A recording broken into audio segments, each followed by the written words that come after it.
¿qué tal? ¿Cómo están? Buenas noches. Estamos arrancando Cara o Cruz. Estamos en vivo y en directo por Unicanal, también por el 1321 en punto, 2101. 26 grados la temperatura en estos momentos en Ciudad Capital, víspera de feriado. Estamos acá firmes como cada domingo para hacer Cara o Cruz. Pipo Dios, ¿cómo estás? Muy buenas noches, Jorge, Claudia y a la audiencia del domingo, que ahí está siempre ahí, aunque sea feriado mañana, está firme ahí esperando vernos como todos los domingos. Claudia, ¿qué tal?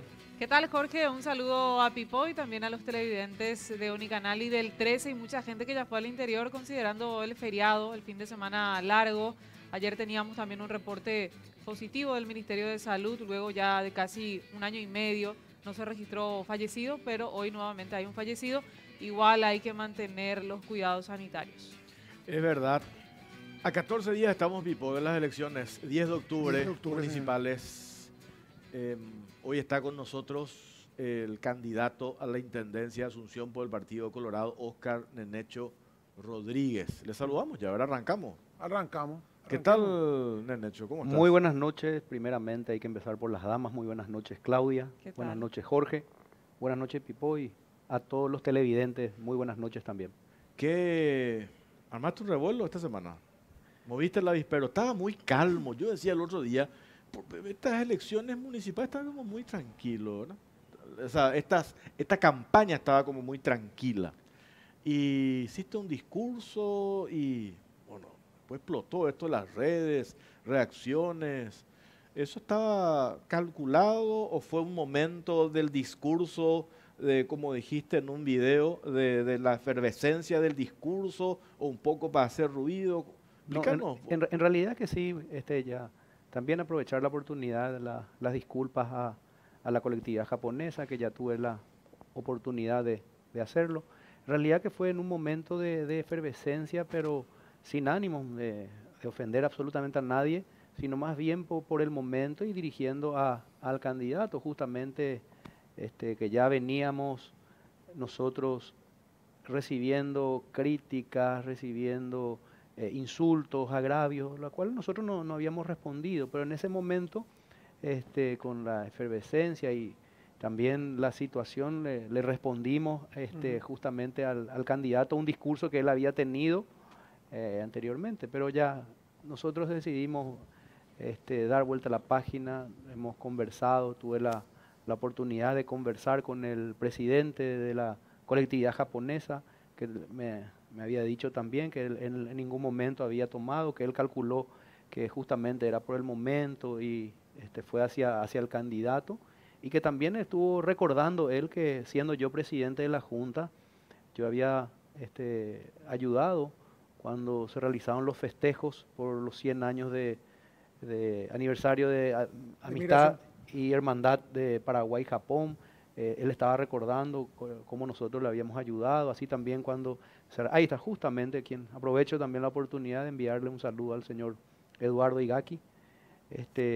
Nos recordaba él que nosotros le habíamos ayudado a la colectividad japonesa en su momento y que él entendía y entendió que era parte de un discurso por el momento y por la intensidad de la campaña y las emociones también. Y hubo un movimiento así porque, como te digo, nosotros no respondíamos ningún agravio, ningún insulto que recibíamos, pero bueno, decidimos también ya dar vuelta a la página. ¿Vos sentiste como que al definir tu candidatura, porque para ciertos operadores en las redes sociales y en algunos medios de comunicación, no quiero decir ni influencers ni un sector de la gente, porque son operadores conocidos, vos era una maravilla, venían en hecho, vino, así trabajaba en noche, todo eso, hizo lo que nadie hizo lo que no hizo Mario Ferreiro ni nadie en toda la vida, se olvidaron que eras Colorado, se olvidaron que eras lista 1, que fuiste presidente de la Junta por un tiempo, hasta que dijiste voy a ser candidato otra vez, quiero ser candidato y voy a ser candidato a Colorado, y ahí como que se vino todo abajo y parece que dejaste de trabajar, saliste de determinados medios, te borraron. Inclusive en la interna fue muy fuerte, como te habían hecho desaparecer de todos los medios. Pero sin embargo, si uno te sigue en tus redes sociales, el trabajo ese que comenzaste hace ¿cuánto? Nosotros no paramos. Nosotros asumimos el 20 de diciembre del año 2019.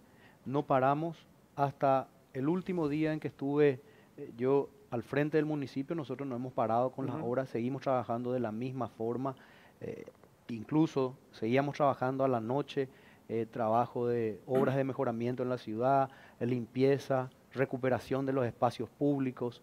Si bien es cierto, falta muchísimo, pero muchísimo aún hacer por la ciudad, que somos conscientes y que también tenemos proyectado realizar, ¿verdad? Efectivamente, así como estás diciendo, Pipo, de la noche a la mañana no aparecimos más en ningún medio, pero aprovechamos a través de nuestras redes comunicar e incluso muchos creyeron que también me preguntaban algunas personas, pero en el hecho no veo más en tu Twitter, ahí yo me guiaba y ahí les expliqué que a mí me habían hackeado mi cuenta, la cuenta en donde yo tenía, y de repente paró, no tuvo movimiento, pero nosotros creamos otra cuenta de Twitter y que hasta hoy en día no pudimos recuperar más nuestra cuenta anterior y parecía que quedamos, pero ahí justamente le estuvimos explicando a las personas que nos preguntaban. En hecho, yo quiero volver al punto, ¿verdad?, del episodio que se dio. Si bien destacar algunos puntos, principalmente, ¿verdad?, tu capacidad para pedir disculpas y a partir de eso crear una oportunidad. Tuviste la reunión, ¿verdad?, con el representante de la comunidad japonesa. Pero hay otro punto que destacar y quiero ver cómo es que analizás. La gente es un poco más crítica, ¿verdad?, con respecto a esos discursos que se dan bajo la efervescencia de un acto político que tiene ciertas cuestiones tradicionales, ¿verdad?, pero que también hacen que uno se interpele como candidato, como autoridad. Entonces, hay un análisis también sobre eso y a partir de eso también ir aprendiendo y mejorando, respondiendo, ¿verdad?, a esa crítica de los electores. Por supuesto, nosotros nunca en ningún momento, ni durante las internas, ni mucho menos ahora en las generales, nosotros no hemos respondido ningún solo agravio, ningún solo insulto. Siempre conversábamos con la ciudadanía, trabajando siempre con la gente, visitando a los vecinos, recorriendo las obras que ya habíamos hecho y también renovando nuestro compromiso con la ciudadanía. Pero como estás diciendo, Claudia, en ese momento, ¿verdad?, yo admito que fue un error responder porque la ciudadanía ya no quiere escuchar insultos, agravios. Y si bien es cierto, insultos y agravios por parte del otro candidato no salía a luz porque yo no recepcionaba eso, ¿verdad? Simplemente no le hacía caso y yo continuaba con mi trabajo. Hoy vi una encuesta, publicó Última Hora. Hay una diferencia del 10%. 11 puntos, si es que las elecciones fueran hoy. La sensación de quién cree que va a ganar, estuve viendo, era entre 58 a 27% más o menos. La sensación realmente nos compromete mucho más, vamos a decir, el apoyo y el acompañamiento que tenemos de la gente. Yo creo que la ciudadanía azucena, como siempre dije, es un voto crítico y más bien aprueba y acompaña la gestión, porque realmente en estos un año que hemos asumido, en el peor año del siglo XXI, en donde el mundo sucumbía, fue el año donde más visibilidad tuvo la Municipalidad de Asunción, haciendo el trabajo, estando en la calle, demostrando que cuando hay voluntad, que cuando hay compromiso, cuando hay gestión, se pueden hacer las cosas. Es ahí donde nace nuestro eslogan de "ves que se puede", ¿verdad? Sabemos y somos conscientes que falta muchísimo todavía. Justamente en el hecho, no, yo hablaba con mucha gente, hablé que fue candidato, que no sé, después fue electo alguno, otro, y te decían siempre parece que todos sabían lo que había que hacer, pero asumían y era como que se caían en un pantano y se perdían en la burocracia, no salían más a hacer nada. ¿En qué cambió cuando vos decís el 20 de diciembre tomabas de sorpresa la municipalidad, entras y no te empantanaste? ¿Era por la experiencia anterior en la Junta? ¿Era porque ya sabías? Porque vos hiciste lo que al final no hizo ninguno de todos los que vinieron antiprometían y tardaban meses en dar vuelta, en entender. Perdíamos fortuna, por supuesto, a través de ellos, todos los contribuyentes. ¿Qué es lo que se entendió ahí? ¿Qué es lo que vos conocés más que eso no sabía el otro? Y primeramente la experiencia ya de tener, ser concejal, presidente de la Junta, entender ya cómo funciona el municipio y más bien con la experiencia de lo que la ciudadanía quiere. Y lo que me hizo diferente, o me hace diferente de otros intendentes, creo yo, fue que yo siempre estuve al lado de la gente, cerca de la ciudadanía, recorriendo los 68 barrios. Yo siendo concejal ya he recorrido los 68 barrios, hablando con los vecinos, sabía cuál era la necesidad, cuál era la urgencia y el pedido de la ciudadanía y siempre estuve en la calle viendo, observando, no me quedé en la oficina. Y yo creo que a lo mejor eso habrá sido un poco la diferencia con también el intendente anterior y el equipo que tenía, ¿verdad? Partiendo nomás de esto que fue hoy, ¿verdad? Lo de esta encuesta que hacía referencia a una parte, la preocupación del asunceno, ¿verdad? Un poco ir ya más a lo concreto de lo que se espera de un candidato y de lo que se espera en el caso de que llegue el 10 de octubre. En primer lugar figura el tema de la seguridad, ¿verdad? El asunceno reclama seguridad. Y en ese sentido, yo digo, desde el municipio de Asunción, ¿se pueden articular qué cosas para responder a eso? Nosotros tenemos un proyecto ya establecido en donde vamos a reestructurar recursos humanos, funcionarios del municipio. Estamos viendo la figura de la policía municipal desarmada, ¿verdad? Que sea un coadyuvante o sea vamos a decir, un brazo desde el municipio para con la Policía Nacional, ¿verdad? 500 funcionarios que van a estar en la calle actuando como con el nombre que decía la Policía Municipal Desarmada, en contacto, en comunicación con la Policía Nacional, el Ministerio del Interior y otras instituciones. De esa forma. Ahí hay un trabajo necesariamente cuando decís el tema de seguridad, un trabajo coordinado con el gobierno central, ¿verdad? Efectivamente. Y nosotros, esa sintonía que es clave que se dé, ¿verdad? Gobierno municipal, gobierno central. Nosotros ya hemos conversado con Daniel Centurión, el viceministro, también él está al tanto y está trabajando al respecto y estamos trabajando al respecto para mejorar la seguridad en los espacios públicos, en la vía pública, que es la exigencia que hoy tiene la ciudadanía, ¿verdad? En mayor porcentaje. Ya venimos conversando, ya tenemos un proyecto establecido, de hecho que durante mi gestión como intendente hemos implementado en algunos lugares o espacios públicos las comisarías móviles y de hecho reforzar eso, así como también reforzar el control. Hablábamos con Dani y coincidíamos en que es importante que la presencia de la Policía Nacional en las calles, en las zonas del microcentro, en las zonas conflictivas, y a su vez que esté acompañado por esta figura de la Policía Municipal Desarmada. De hecho, ahí me preocupa el tema de la gente de Asunción que se va de Asunción. Eso hace que Asunción pierda diputados, que un montón de cosas, pierda también recursos de gente que se va afuera a vivir por una cuestión de que es muy caro vivir en Asunción, no porque no haya lugar, sino porque hay lugares que no están explotados debidamente. Tenemos el barrio obrero que no está explotado urbanísticamente, que se podría pensar que está cerca del centro, el nuevo centro que está construyendo ahí en el puerto, que va a generar un montón de demanda de vivienda. La misma Costanera, hoy tenemos el tema de que la reactivación del sector nocturno está viniendo gracias a los espacios abiertos y la Costanera es ideal para reactivar eso. ¿Cuál es el proyecto para eso? Para el tema de viviendas, para que no se vaya más la gente ahora al puente Chacoí, se vaya enfrente, y para que se active la Costanera. Bueno, en primer lugar, el tema radica en el costo del impuesto inmobiliario, que es importante definir y que la ciudadanía entienda que el costo del impuesto inmobiliario la define el Ministerio de Hacienda, a través del Ministerio de Hacienda, vía decreto del Poder Ejecutivo, que está establecido en la Ley 881/81, y con sus modificaciones. Nosotros, siendo presidente de la Junta, ya habíamos conversado en ese entonces con el ministro de Hacienda, Benigno López.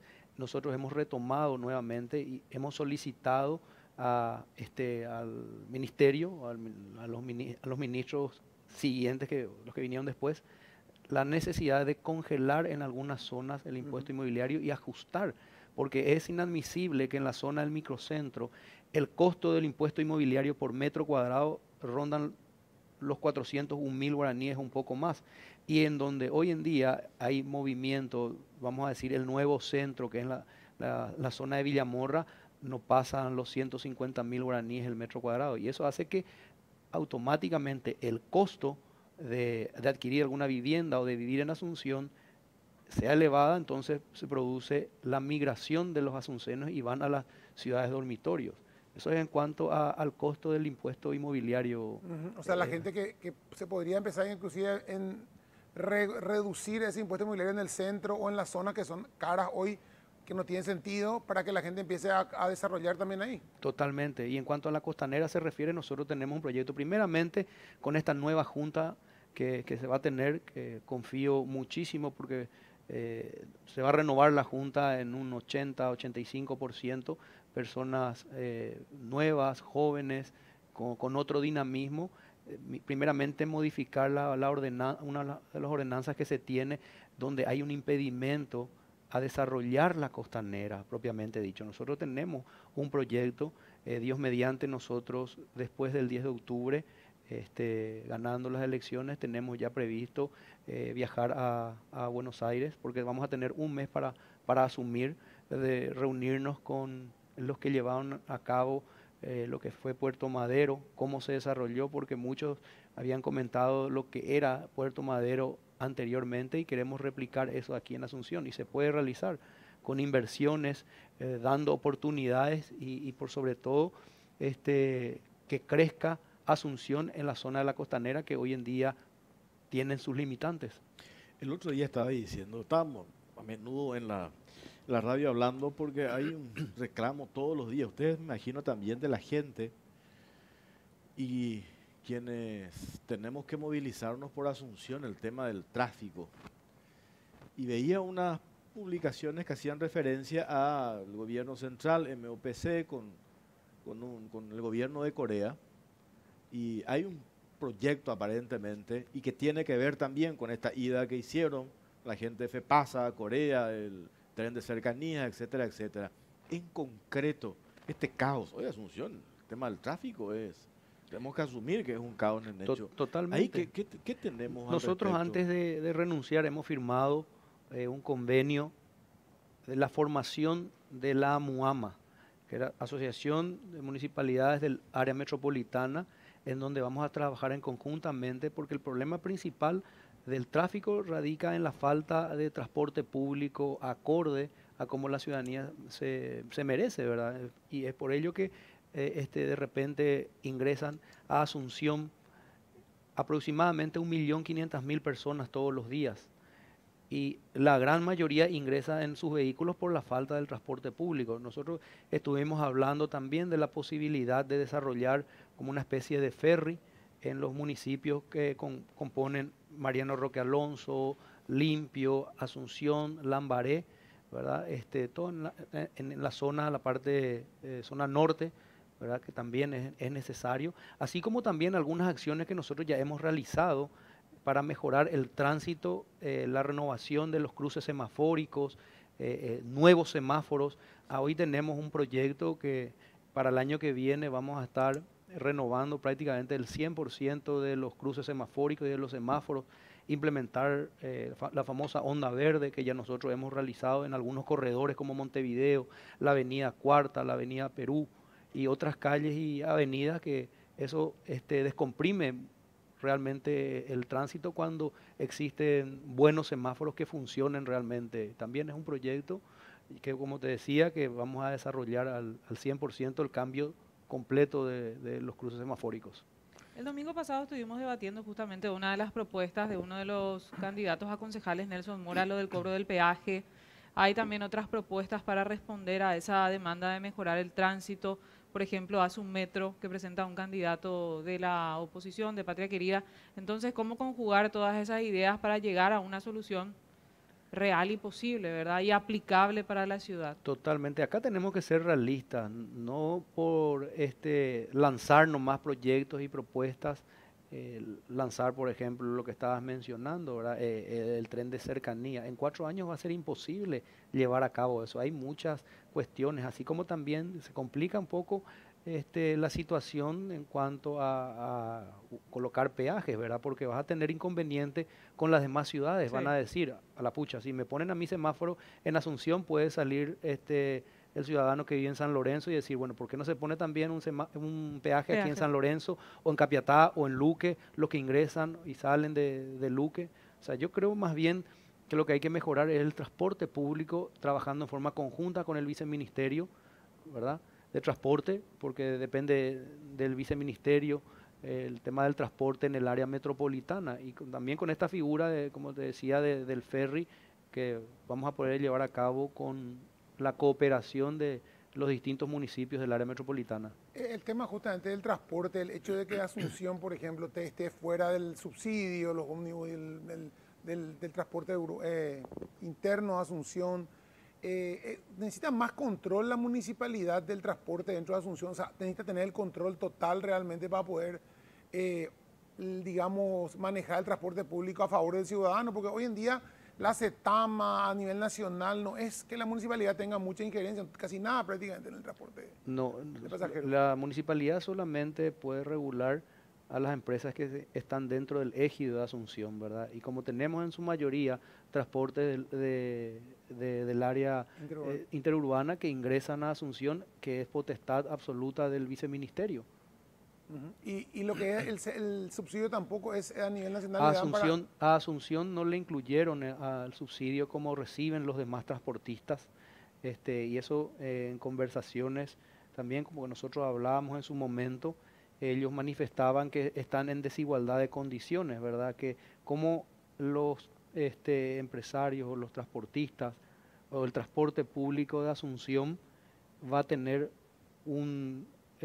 vamos a decir, una mirada diferente a la que se le da a los transportes, el transporte público interurbano. ¿Por qué se le subsidia a los transportes interurbanos y no a los transportes de Asunción? Y es ahí donde surgió la problemática y la disyuntiva, y tengo entendido que, porque estuve conversando yo sobre la situación cuando se dieron las cosas con el intendente actual y los asesores, y me estaban comentando de que hay buena predisposición por parte del gobierno para poder llegar también a un acuerdo y igualdad de condiciones con los transportes del área metropolitana.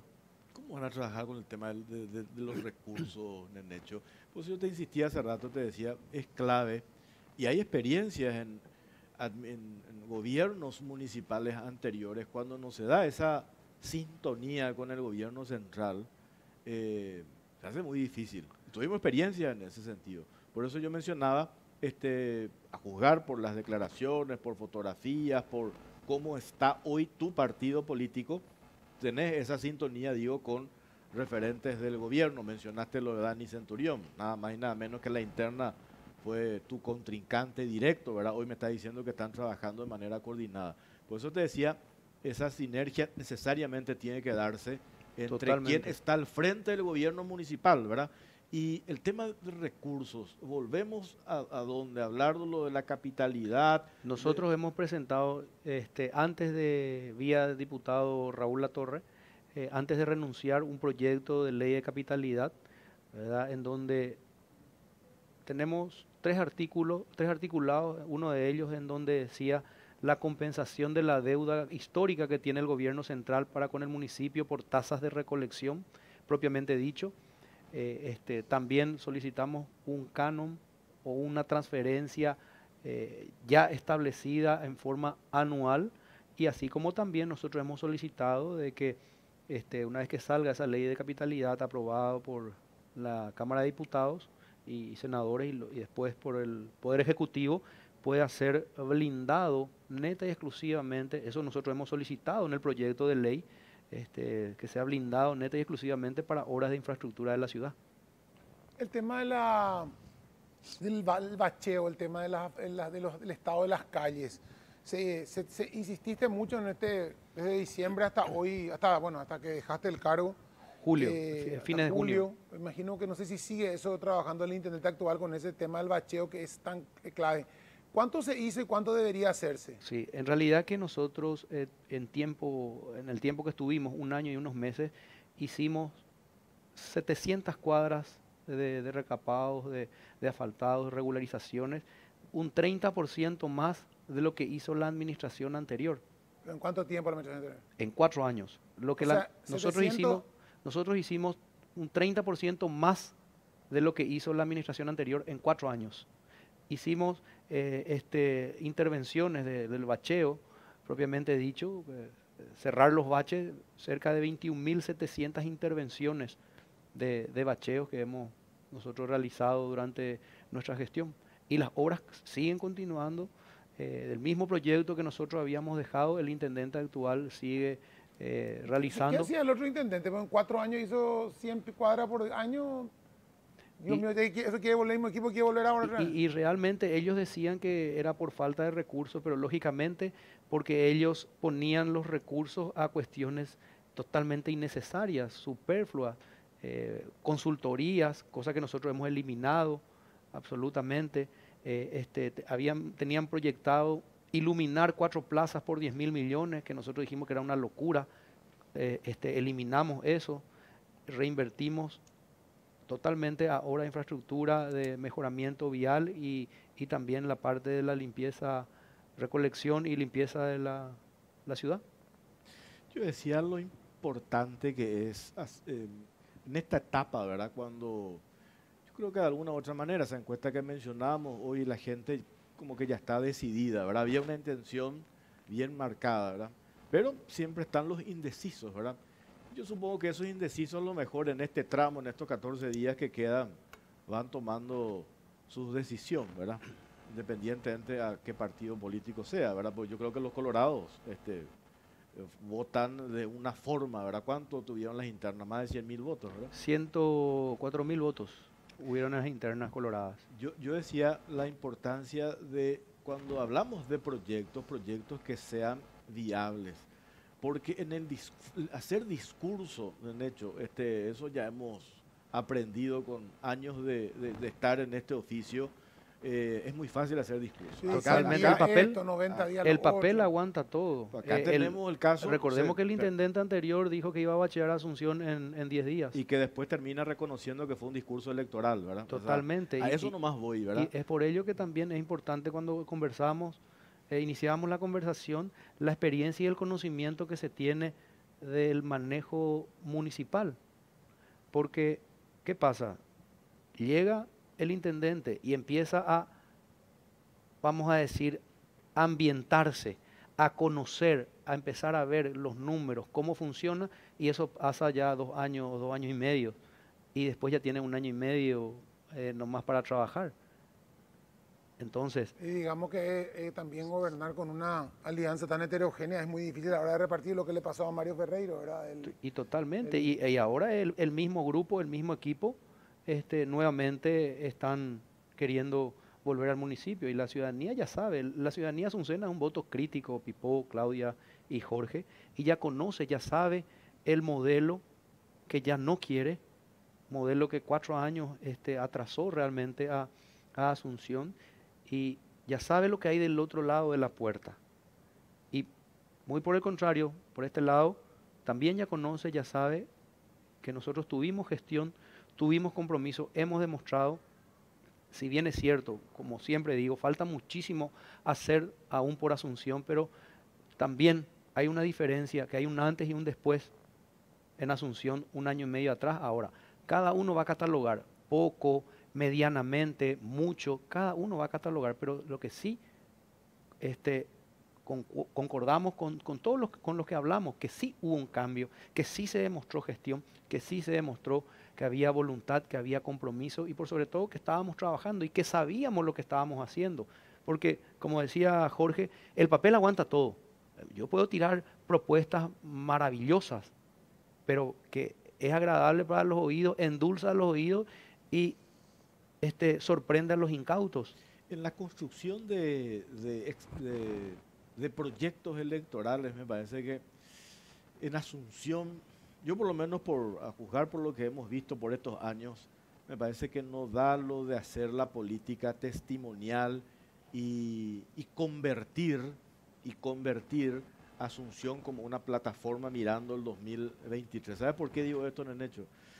Pues parece que en Asunción hay demasiados problemas. Muchísimos. Y necesitamos pragmatismo.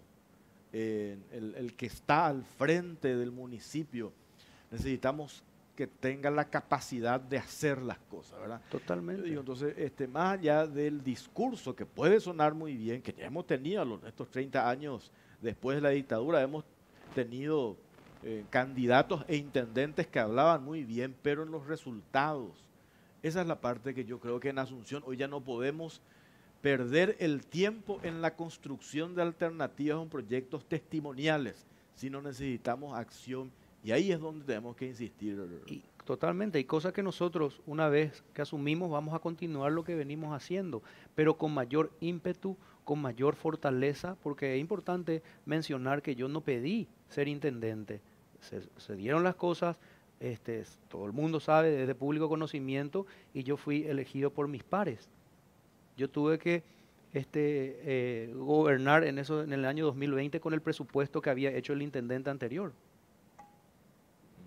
No sé si tenemos que ir a un corte, pero el tema del famoso dilema con ESAP, ese que va, te hacen o la ANDE mismo, ahora que hace subterráneo también, se van, te rompen, destrozan tu calle, después le llaman, o sea, dicen, no, eso fue la ANDE, no, eso fue ESAP, no, eso no nos avisaron, o ustedes se van, recapan todo, viene la ESAP, ¿ya hay una solución para eso o se va a quedar en...? De hecho que nosotros hemos conversado con el presidente de la SAP, ellos nos habían manifestado que tienen un proyecto en donde el gobierno central va a invertir fuertemente para cambio de cañerías.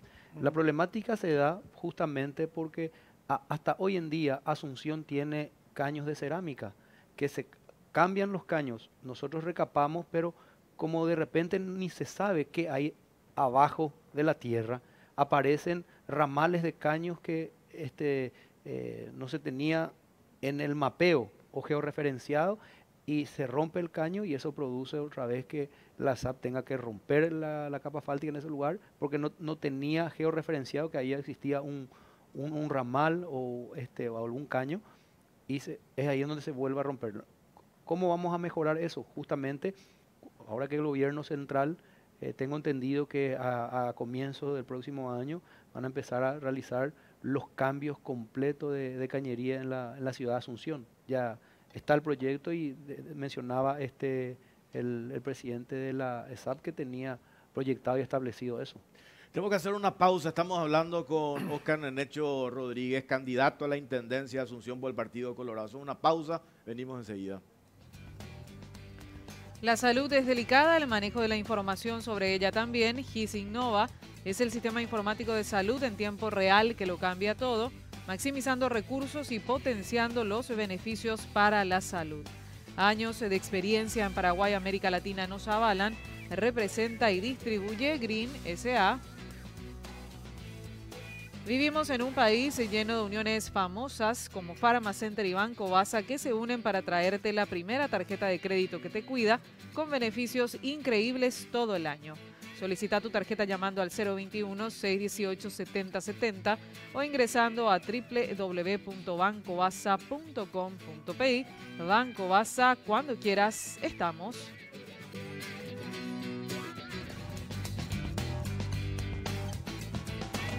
Seguimos en Caro Cruz, estamos en vivo y en directo, estamos charlando mano a mano con Oscar Nenecho Rodríguez, candidato a la Intendencia de Asunción por la ANR. ¿No querés debatir, cierto, Nenecho? ¿Con otros candidatos? Para nada, nosotros ya tuvimos 5 debates. ¿5 debates? 5 debates ya, creo que hemos debatido suficientemente en los 5 debates que tuvimos. En realidad de que lo que yo había dicho es que yo no voy a prestarme para dos cosas. Uno, se pueden observar en los debates que tuvimos cómo él claramente muestra su desconocimiento total del manejo del municipio, cómo actúa el municipio, los números del municipio, incluso en un programa que estuvo no sabía ni cuánto iba a ser su salario y según él manejaba los números del municipio. Y lo que yo me percaté que en los debates que estuvimos, él grababa todo lo que yo decía y después él repetía en otro lado. Creo que ya hemos debatido suficientemente en todos los lugares en donde estuvimos. Y otra cosa, que él cambió su forma o su estilo de hacer política, está muy agresivo, lo único que hace es insultar, agraviar,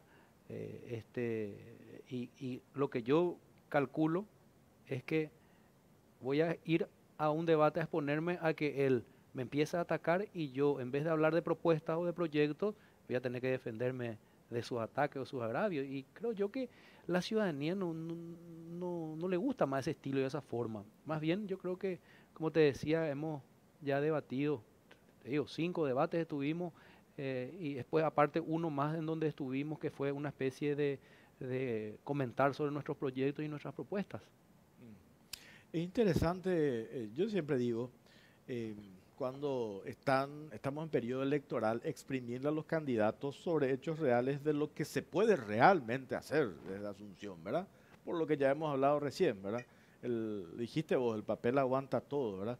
Por eso que mencionás, cuando me insisten acá, me dicen, ¿por qué no hay un debate? Y bueno, 5 debates tuvimos, por eso, Jorge. cinco debates, eso me contó también Luis, tu asesor de comunicaciones. 5 debates hubo. Lo que yo digo nomás es, yo supongo que la lógica también de ustedes es quién gana en esos debates, ¿verdad? En el sentido de que finalmente, cuando del otro lado se desarrolla una estrategia que no responde precisamente en explayar sobre lo que yo quiero para Asunción, sino se reduce a un ataque directo, Que no, entonces hace más...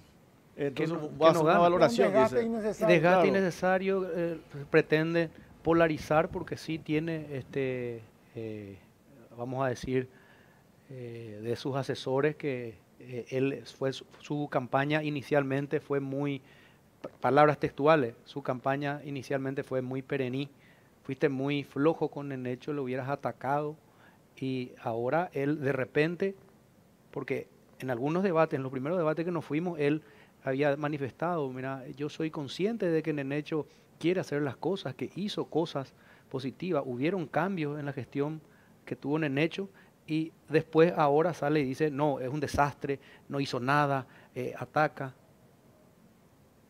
Entonces, ¿qué quedamos? Yo no quiero ir y prestarme a una pelea innecesaria que la ciudadanía ya no quiere. Hoy los Yo no tengo asuncianos ningún que- problema de debatir sobre proyectos y propuestas, ¿verdad? Pero hasta hoy en día yo no escuché ningún proyecto o ninguna propuesta de él. Y en los mismos debates que fuimos, por decir, él de repente menciona ciertas cosas, pero tira simplemente al azar y sin saber. Él cuestionaba, por ejemplo, que cómo es posible que la municipalidad de Tomás Romero Pereira tenga su oficina aquí en Asunción y la municipalidad de Asunción no pueda ser capaz de tener una oficina una boca de cobranza en Lomaputá, decía él. Y la persona que nos estaba entrevistando en el debate me había preguntado, ¿qué decís al respecto, Nenecho? Y ahí le mencioné yo, justamente esto pasa cuando uno no sabe o no conoce de lo que está diciendo.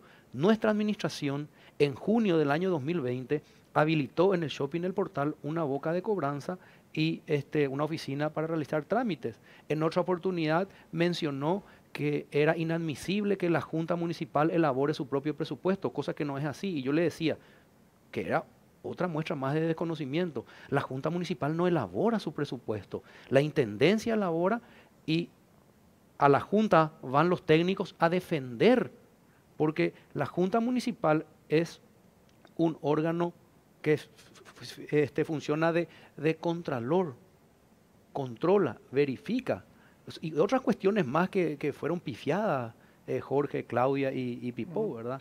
Entonces, ¿qué pasa? Él automáticamente iba suministrando información y después él mencionaba eso como si fuera un gran entendido. Los proyectos electoralistas, yo siempre digo, que sirven para ganar elecciones. Ya tuvimos experiencia acá en el 2008, pero conquistar el poder, después no sabes qué hacer desde el poder. Ese es el temor que yo siempre tengo, ¿verdad? Acá hemos construido, y yo lo digo, yo asumo, ¿verdad? Me parece que incluso este mismo gobierno, Abdo Benítez, proyectos electoralistas sirven para ganar las elecciones, pero después no sabes cómo hacer para gobernar. Yo creo que ahí nosotros tenemos que apuntar en los proyectos electorales, no solamente proyectos para ir en contra de Para ganarle alguien, ¿verdad? Porque Lo que eso yo es digo. como me decía un amigo, es ganar el primer tiempo del partido de fútbol, ganaste las elecciones y el segundo tiempo perdés por goleada. Totalmente. Mira, yo quiero contar una situación que a mí me tocó presenciar siendo presidente de la Junta.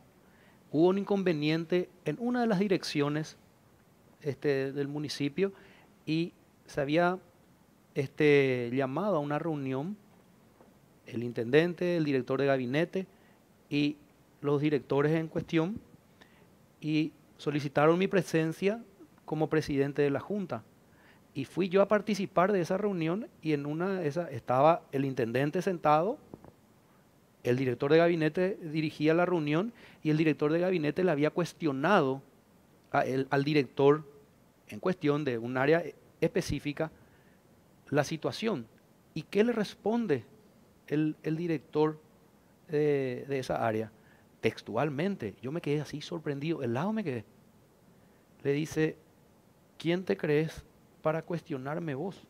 Yo no te debo absolutamente nada a vos. Yo estoy donde estoy gracias a mi partido y a quien yo le debo de responder es al presidente de mi partido. Y yo me quedo así helado. O sea, tu propio empleado administrativo, tu director no te responde, es muy grave. Y el intendente ni se inmutó y el director de gabinete se cayó. Y hay pruebas, cuando ni bien recién asumieron ya se pelearon entre el director jurídico con el director de gabinete y era un despelote porque lastimosamente reparten las direcciones y cada partido tiene una dirección, un cupo, y cada dirección actúa como isla. Y ese era el principal problema de la administración pasada. Y es eso lo que nuevamente nos quieren venir ahora a vender o a instalar como los salvadores. El cambio, ¿de qué cambio vamos a hablar si son los mismos? Hasta el mismo asesor. ¿De qué cambio vamos a hablar? Los mismos directores que fracasaron. Hoy por hoy podemos ver dentro de sus, vamos a decir, las personas que van a acompañar, que están en su gabinete, una de las personas que realmente mató, pero literalmente, el centro histórico, hoy figura otra vez como encargada del centro histórico de Asunción. Lo único que cambian es el candidato, pero después es el mismo equipo de improvisación que no podemos seguir, vamos a decir, sometiendo a la ciudadanía. Nuevamente 4 años de retraso otra vez a Asunción, porque hay que recordar que no va a ser 5 años ahora la intendencia. Se redujo a 4 por un año por el tema de la pandemia.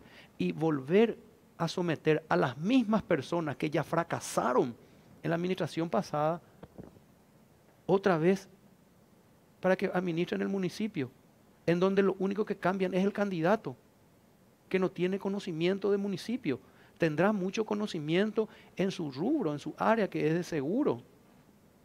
Pero yo me pregunto, siendo vos propietario de una empresa, ¿vas a contratar a alguien que no conoce del rubro? Por supuesto que no.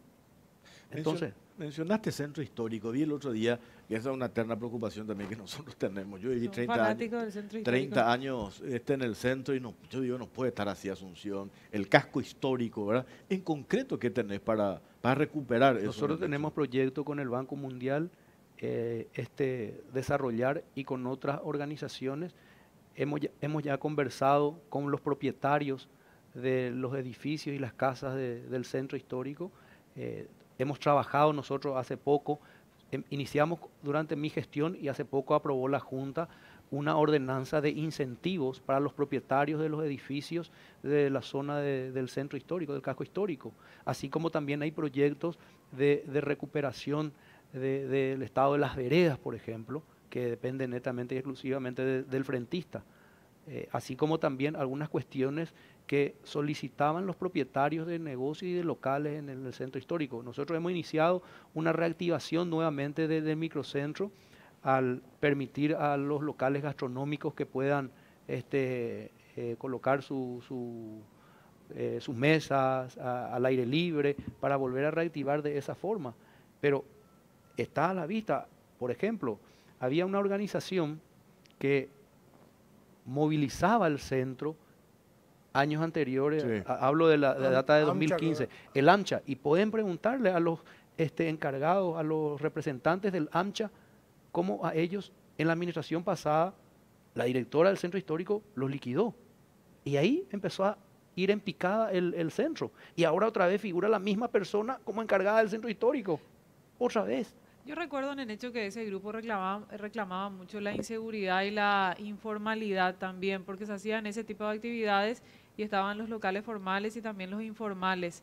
Entonces, para recuperar el centro histórico también hay que abordar esa parte, Por el supuesto. desempleo también, ¿verdad? Por supuesto, Claudia. Y justamente, mira, no lo digo yo, pueden llamar a los integrantes del AMCHA. ¿Cómo a ellos los mataron? No le dieron la oportunidad, no le dieron la ayuda necesaria, porque es importante trabajar. Por eso yo soy un férreo creyente que es importante trabajar con el sector privado y el público. El privado por su lado y el público por su lado, no vamos a hacer patria. Hay que trabajar en forma conjunta, ayudarnos. Y justamente nosotros ni bien asumimos, y lo primero que hicimos fue justamente volver a contactar con esta gente, porque ellos son los más deseosos de reactivar Sí. nuevamente el microcentro. Lastimosamente tuvimos la pandemia y ya sabemos todo lo que nos limitaron, ¿verdad?, en el tema de la pandemia. Para ir redondeando y cerrando, se limaron todas las asperezas en Asunción dentro de tu partido, ya unidad plena. Lo de las Absolutamente. internas se dio vuelta a la página, se acabó eso. Absolutamente, hemos conversado, ¿verdad?, con todos los actores sin ningún inconveniente. Hoy por hoy la necesidad es de trabajar por Asunción y para los asuncenos. Nosotros entendemos que la ciudadanía quiere realmente una ciudad mejor, se merece una ciudad mejor y por ende empezamos a trabajar, nos prometemos, nos comprometemos a seguir trabajando, a seguir mejorando primeramente la calidad de vida de los asuncenos y la ciudad de Asunción. Hay esto, sumando lo que fue siempre, no sé si eso pasa históricamente en el Partido Colorado, los números de las internas, si es matemático. La cantidad de Colorado que votó en las internas vota en la general, en este caso el 10. ¿Ustedes tienen ese cálculo que se puede dar por lo que decís? Si limaron todas las asperezas, yo supongo que ese número se va a dar y es un número importante. Por supuesto, nosotros estamos recorriendo los 68 barrios y no solamente con ciudadanos asuncenos colorados, sino independientes y de distintos partidos, incluso de partidos opositores. Y como siempre digo, mis aliados fundamentales son los jóvenes, porque así como ya demostraron su acompañamiento y su apoyo en las internas, a hoy también lo están demostrando y necesitan, quieren y están siendo parte del cambio, están siendo parte del proceso que nos encaminamos hacia una ciudad mejor, hacia una Asunción mejor. Y es muy importante y por eso yo celebro y hablo con los jóvenes, intensifico las reuniones, las conversaciones, la visita con los jóvenes, porque los jóvenes ya no son el futuro, sino el presente. Y depende mucho de que los jóvenes se inmiscuyan, ingresen a trabajar, y se inmiscuyan en la política, porque siempre digo, la política en sí es buena. Lo que está mal son los políticos que se aprovechan y la politiquería. Y muchos jóvenes, eso conversando, decían, sí, pero a mí no me interesa la política, yo no vivo de la política. Pero directa o indirectamente, todo lo que pasa en la ciudad y en el país nos afecta. Y es por ello que nosotros estamos teniendo buena receptividad y buen acompañamiento de los jóvenes. 104.000 votos con una participación de ¿cuánto? ¿Del 40 y pico por ciento? 40%. Pero en otra época de pandemia, en otro momento, ahora el 10 de octubre, ustedes calculan que pueden, inclusive con todos los concejales trabajando por sus propias candidaturas en este sistema nuevo, se podría aumentar bastante eso dentro del padrón mismo Colorado, explotar más el padrón Colorado también. Efectivamente, ¿verdad? Hoy con este sistema lo que hace es que los 24 candidatos a concejales salgan a trabajar. Anteriormente, con el sistema anterior, los primeros 9 a 10 ubicados, no trabajaban más. Y ahora, del 1 al 24 trabajan en forma constante y permanente e igual, porque el que salió número 1 en la interna, quedó número 1 en la lista del partido, puede quedar fuera de la concejalía si es que no se mueve. Los 24 se están moviendo y ese sistema va a hacer que la participación aumente. 14 días faltan para las elecciones. Estos 14 días estás concentrado en hacer ¿qué cosa? Seguir trabajando de cerca con la ciudadanía, conversando con los vecinos, ir nuevamente a comprometernos en que vamos a seguir haciendo obras de mejoramiento, seguir trabajando en beneficio de los asuncenos y de los 68 barrios de Asunción. recorriendo, como siempre digo, comentando las obras que durante nuestra gestión se hicieron y las que continúan, porque hubieron muchas obras que fueron aprobadas durante nuestra gestión y que ahora están continuando, ir a llevar ese mensaje que vamos a seguir trabajando por Asunción y para los asuncenos. Oscar Nanecho Rodríguez, gracias por tu tiempo, muy amable. No, por favor, a vos, Jorge, Claudia, Pipo, agradecer a todos los televidentes esta oportunidad. Es importante realmente que la ciudadanía sepa, conozca, como siempre digo, la ciudadanía asuncena es un voto crítico, ya no vota color, ya no vota, vamos a decir, partido, sino más bien vota la gestión. Y la ciudadanía ya sabe, ya conoce de nuestro trabajo, de nuestra gestión, que sí tenemos compromiso, que sí tenemos voluntad, que sí tenemos ya gestión, que hemos demostrado que queremos trabajar, tenemos la fuerza y el conocimiento.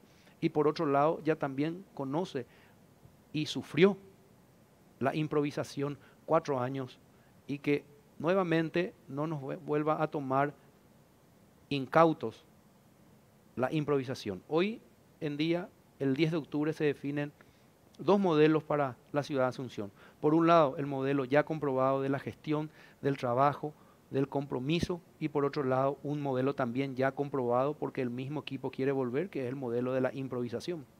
Oscar Nanecho Rodríguez con nosotros en Caro Cruz. Hacemos una pausa, venimos enseguida.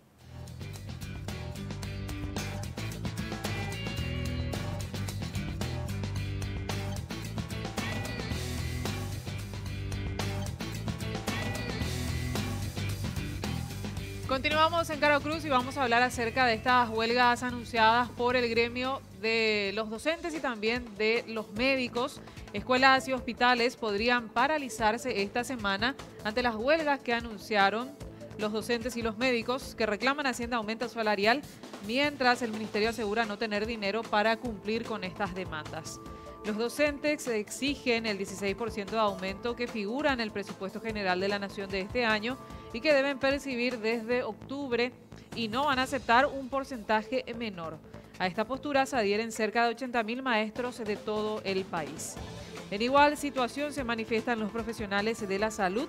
Desde el Sindicato Nacional de Médicos anunciaron una huelga a partir de este martes 28 de septiembre, debido a la negativa de Hacienda de aceptar el reclamo por la equiparación salarial y reducción de la carga horaria, y serían cerca de 3.800 los médicos que se sumarían a la medida.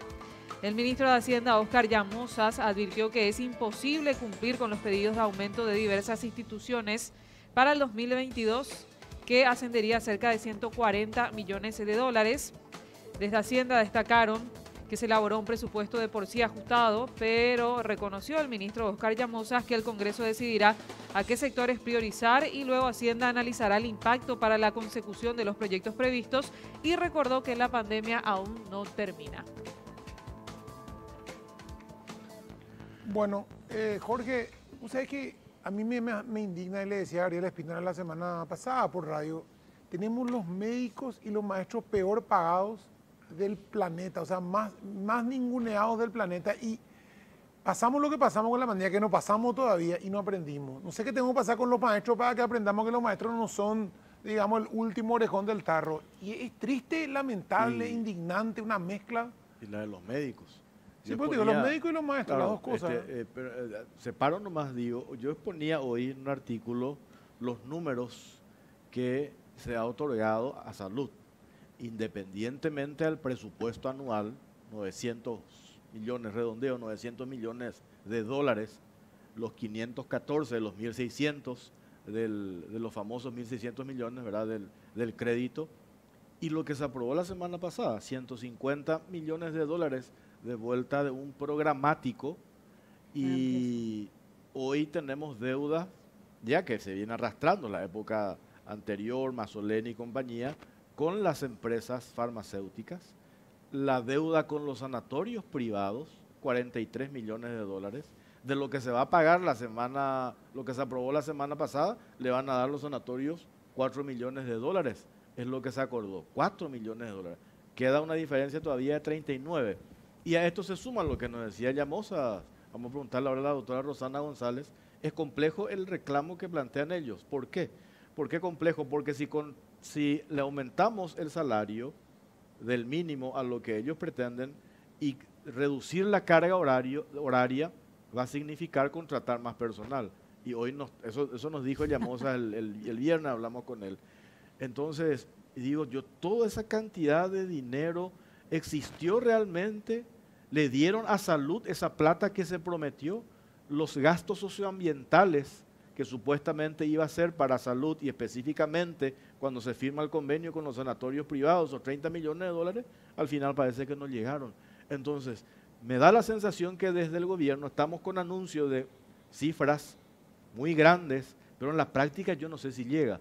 O esas cifras grandes estamos utilizando para otras cuestiones que nosotros no sabemos. Rosana González, ¿qué tal? Buenas noches, Jorge, Pipo y Claudia y a toda la audiencia. Realmente nosotros seguimos bastante indignados con la situación. Fueron más o menos 900 millones de dólares el año pasado en presupuesto 2021 y se le otorgó más 400 millones y seguimos como que acarreando deudas que se tendrían que haber pagado ya. Y nosotros venimos planteando algo demasiado sencillo desde hace 10 años prácticamente, y el Ministerio de Salud ya sabía cuando ellos asumen el ministerio que esta problemática ellos tenían que solucionar, tenían la obligación de solucionar, que es la igualdad de la carga horaria de todos los médicos de este país. Es inadmisible que un médico tenga que trabajar el doble que otro y tener que ganar el mismo salario. Esta problemática el ministro ya lo sabía, Mazzoleni y ahora Julio Borba también, y tienen que buscar una solución. Estamos hablando nosotros de 30 millones de dólares. Significaría eliminar esta desigualdad, sin hablar de un reajuste salarial que no tenemos desde el 2011. Desde el 2011 en el Ministerio de Salud no se nos reajusta el salario, porque no vamos a hablar de aumento, en donde prácticamente el 40% perdimos nosotros el poder adquisitivo desde el 2011. Entonces estamos reclamando esto, estamos pidiendo y nos vemos otra vez obligados a tener que irnos a una medida de fuerza, que es una huelga nacional donde otra vez la población se va a ver afectada, lastimosamente, porque el gobierno no supo resolver esta crisis que ya lo sabían. Nosotros pensamos así, bueno, estamos en pandemia, en el pico de la pandemia, vamos a darle un compás de espera a esto, no vamos a ser tan egoístas. Ya cuando empezaron a bajar los números, empezamos a indagar, a preguntar y a trabajar, porque nosotros trabajamos ese número, 30 millones de dólares en el ministerio. Nosotros hicimos ese cálculo del impacto económico que significaría. ¿Cómo lo hicimos? Le llamamos a todos los médicos del país, a los líderes, y buscamos las brechas y los espacios y los números que faltaban de médicos para poder. Ahora, lo que dijiste hace rato, de que se va a necesitar contratar más médicos. Es súper simpático eso de parte del ministerio, porque los médicos ya están ahí, están trabajando. Hace 10 años que están ahí trabajando, no cobrando lo que tienen que cobrar. Un médico deja de percibir 54 millones de guaraníes por lo que tendría que cobrar si es que vamos a respetar la Constitución Nacional de igual trabajo, igual salario. ¿Pero hablaron ustedes de reducción de carga horaria o no?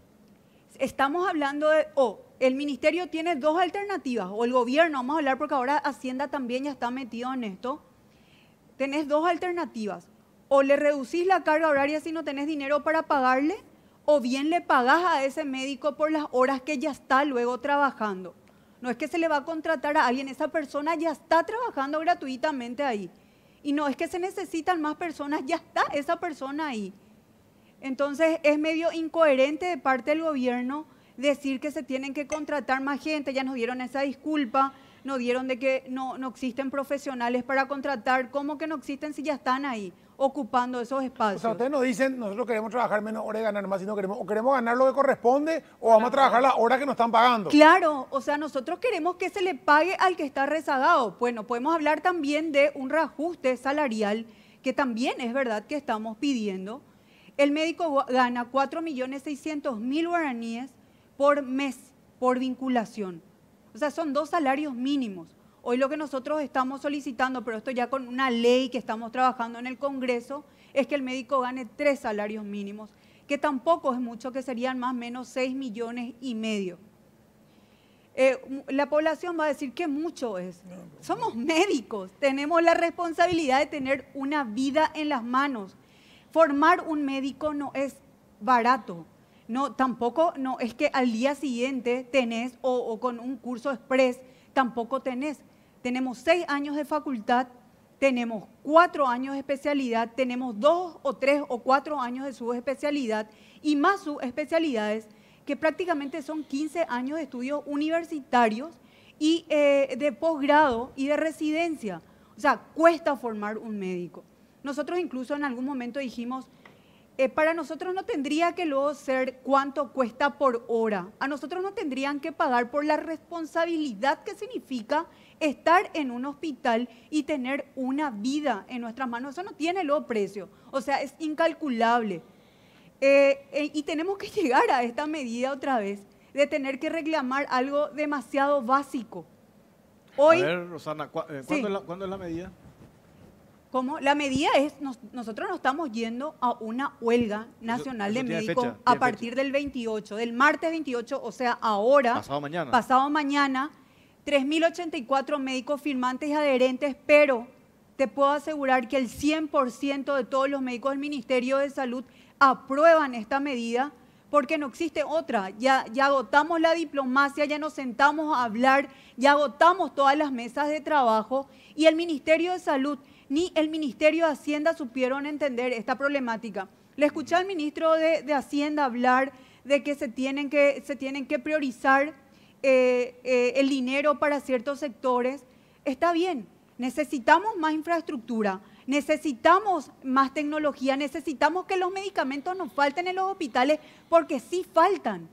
La gente sigue comprando y sigue pagando en los hospitales y prácticamente el ministerio lo que le costea es el 50% de los gastos nomás. El resto la gente. Pero nosotros también formamos parte de ese sistema y también nos tienen que priorizar como recursos humanos que tenemos derechos laborales y que nos vamos indignados a una guardia y nos vamos indignados a nuestras casas por tener esa diferencia entre un grupo y otro grupo de médicos, donde yo te puedo decir, tengo un compañero que hace guardia conmigo y yo me retiro a las 19 horas y mi compañero tiene que quedarse hasta las 7 de la mañana y a fin de mes estamos cobrando el mismo sueldo. A ver, doctora, esperamos un rato. Pipo, vos decías lo de Gabriel. Yo decía que en el caso de Gabriel, por ejemplo, es porque acá los médicos están planteando el tema de lo que es llegar a ser médico, pero acá también nunca valoramos, y yo digo históricamente, el hecho de ser maestro, que no se valora que tenemos hijos que están 6, 7, 8, 5 horas por día con esos profesores, con esos maestros que se hacen cargo de nuestros hijos, se ocupan de ellos, que les enseñan, que les están formando. Y acá el ser maestro nunca se consideró una cuestión prestigiosa como en otros lados, sino que más o menos el maestro luego gana mucho. Y acá hay maestros que no ganan ni sueldo mínimo. Eso es lo peor de todo, ¿verdad? Y a mí me duele mucho ver por los médicos y por los maestros, que son lugares tan sensibles. Y evidentemente, ¿cómo vamos a ir como adelante como país si no estamos respetando ni a nuestros médicos, ni a nuestros maestros? ¿Qué queda para los demás? Hace 20 años que está vigente el Estatuto del Educador. Hace 20 años que se incumple el salario básico. Si nosotros no tenemos un salario básico, un salario piso no lo tenemos. O sea, el docente que ingresa tiene el mismo ingreso de aquel que está jubilándose. O sea, evidentemente no tenemos carrera. Entonces, ¿qué es lo que nos planteamos? Y veníamos de alguna manera aplicándose y se venía aplicando esto de un ajuste progresivo para llegar al básico. Que la pandemia interrumpió, bueno, todos hemos aportado a la pandemia, magnífico. Pero el Ministerio de Hacienda inserta un articulado en la ley de presupuesto para que al tercer trimestre, si la recaudación tributaria supera el 10%, el ajuste será del 8%. Y si la recaudación tributaria supera el 15%, el ajuste salarial será del 16%. ¿Y si no? Ule. Claro, pero ¿qué pasa con la recaudación tributaria? Supera ampliamente. Ampliamente. Pero nos dijo el viernes el ministro de Hacienda, va a ser proporcional.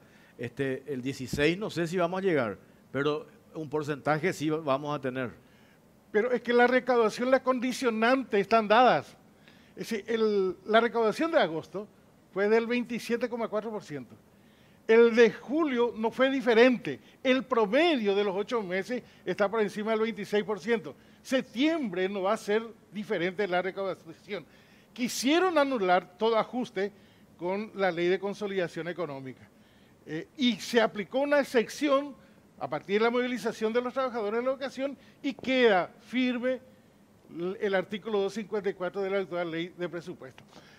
Eso es una deuda histórica que se agrega a otras deudas, como la del escalafón, que del año 2017 el Estado tiene una deuda de 72 millones de dólares con 46.000 trabajadores de la educación. Nosotros en el Paraguay no quisiéramos que se compare solamente de que tenemos rutas o puentes igual que Miami. ¿Y el salario de Miami de los docentes? 4.040 dólares. Aquí es 390. ¿Por qué no hacen lo mismo? O sea,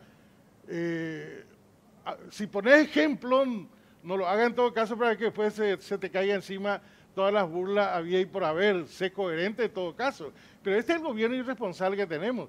Recaudan, que seguramente no estaba en la previsión de ellos recaudar, y no quieren cumplir lo que ellos mismos establecieron. Nosotros no establecimos ese articulado. No estábamos de acuerdo, queríamos desde julio. Pero no. Y ahora que está la recaudación más que suficiente, y casi el mismo monto que menciona la doctora es lo que nosotros requerimos para los últimos 3 meses. Son 30 millones de dólares. 30 millones de dólares que no va a ir a la cuenta particular de 80.000 docentes, que va a ir justamente para producir ese dinamismo que requiere la economía, porque el docente lo va a gastar, lo va a invertir, ¿sí? No va a ser precisamente para acrecentar su riqueza que no lo tiene. Ustedes van a esperar hasta el 1... Nosotros esperamos hasta el 30 de septiembre, que es culmina el tercer trimestre.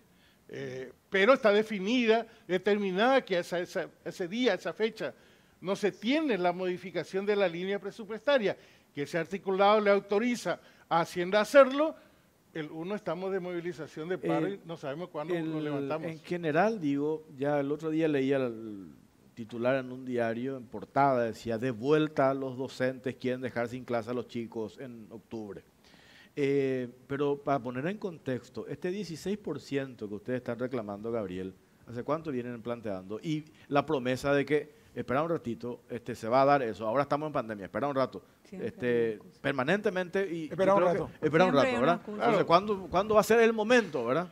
Es que se acordó esto entre 16 y 17, se aplica 2018 primera tanda, porque eran 4 tandas, 2019 la segunda, se interrumpe 2020 y se retoma 2021 porque la economía, el Ministerio de Hacienda publica en su página sólido crecimiento, caramba, ¿y cómo? ¿Y dónde vas a llevar eso? O se produce lo que vos estás mencionando como sospecha, que nosotros también lo tenemos como sospecha. Es decir, ¿dónde va la recaudación? Claro. ¿Será que las binacionales nos entregaron los recursos para las elecciones del 10 de octubre y la recaudación ordinaria lo van a estar utilizando para alquilar cédulas, comprar votos? A pesar que eso en Paraguay no se hace, ¿verdad? Pero por ahí. ¿Dónde está la plata?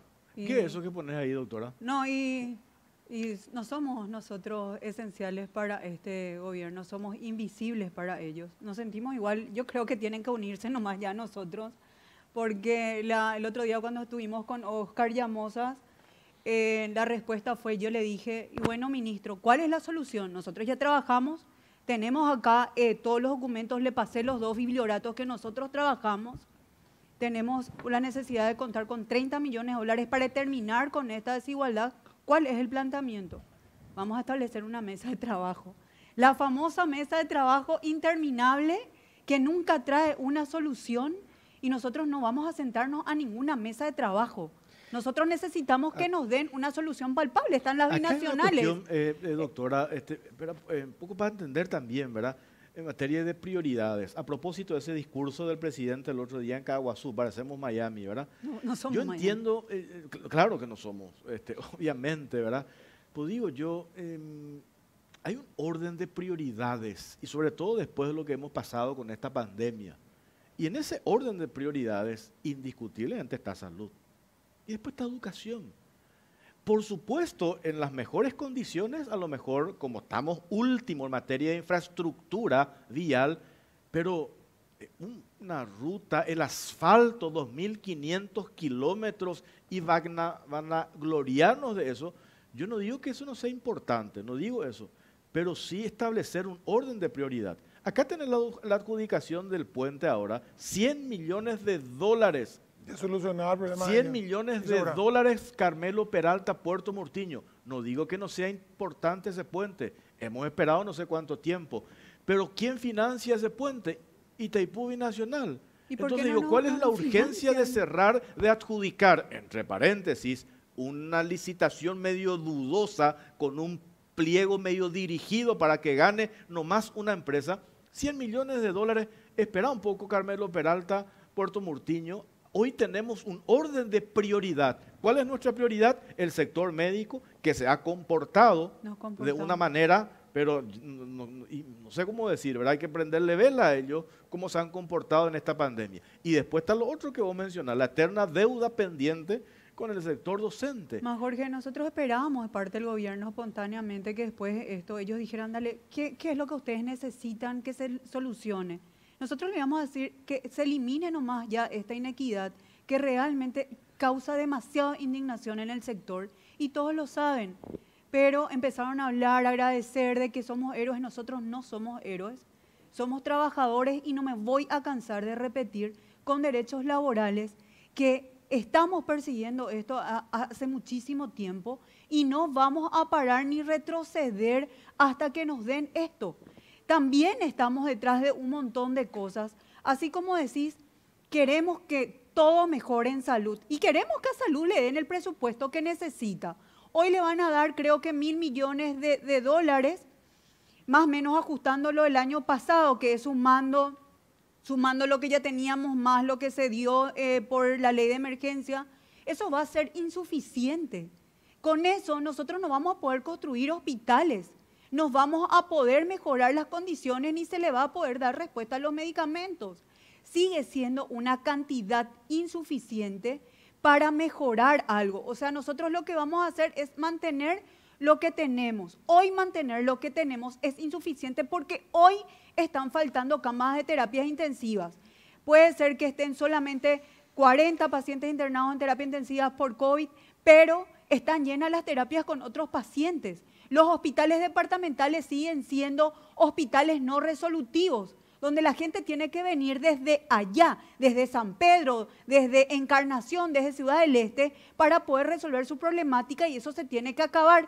Pero con ese presupuesto que otra vez nos asignan va a ser insuficiente. Seguimos no llegando al 6%, seguimos estando en el 3% del PIB y no vamos a mejorar absolutamente nunca si es que siguen en este mismo lineamiento. Esperamos un rato, doctora Gabriel, una pausa cortita, venimos. Hugo, ¿querés decir algo sobre el punto? No, lo que pasa es que hoy no pueden argumentar que no hay recursos. Existen recursos suficientes. ¿Dónde está? Tendríamos que buscar aquello, ¿no? O acompañarla en la búsqueda que no tendríamos problemas. Pero esa misma realidad la vamos a tener en educación en el 2022, la que está enunciando la doctora. Vamos a tener inclusive financiamiento para la educación. Entonces no es que íbamos a transformar y la transformación le va a quedar. Si no tenés recursos, ¿de qué transformación vas a hablar? Hacemos una pausa cortita, venimos enseguida. La salud es delicada, el manejo de la información sobre ella también.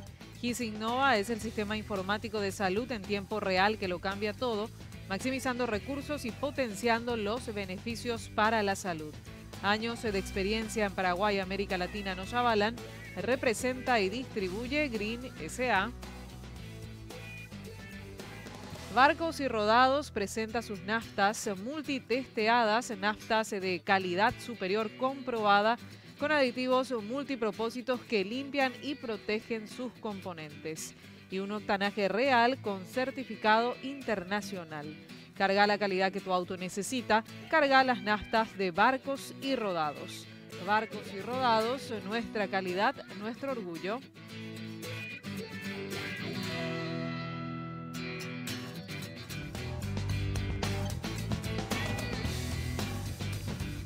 Bueno, seguimos en Cara o Cruz. A ver, Gabriel, ¿qué es lo que se viene? Esperar entonces ese porcentaje. Ustedes van a estar conformes si le dicen, ¿sabes qué? Desde Hacienda digo, ese 16 va a ser imposible ahora, pero sí 10. No, es 16%. Mira, el reconocimiento de la profesión pasa en parte por este reconocimiento económico, quizás fundamental. Sin esa no podemos iniciar la carrera docente. Necesitamos no solamente un reconocimiento económico, también necesitamos un programa de formación continua para que ese reconocimiento económico a la vez sea cada vez más sólido en términos de la formación inicial y continua que tenemos que tener. No solamente tenemos que requerir inversión económica para gastos rígidos, sino también y fundamentalmente para que esta educación que todos estamos de acuerdo que es de lo más débil que tenemos, no podrá superarse si no existe una inversión real. Y esa inversión real no se visibiliza, por lo menos en el presupuesto 2022. O sea, lo que hoy estamos sufriendo y sufren con nosotros los estudiantes, de tener que desarrollar tareas por medio de elementos virtuales a la que no se accede, muchas veces ni el docente y menos los estudiantes, lo que estamos generando es cada vez más una brecha que significa finalmente que algunos pueden y otros no, y hacen un remedio de que sí pueden. Es decir, no te entrega los trabajos, no podés hacer un seguimiento si realmente ese proceso se ha podido encaminar hacia el aprendizaje. A ver, doctora, cada pausa me sacaba una nueva remera. Vamos a otra pausa. Sí, ahora voy a sí, acá tengo nosotros... ¿Qué? ¿Podemos sí, mostrar eso? sí, ¿Se mira. puede mostrar ahí?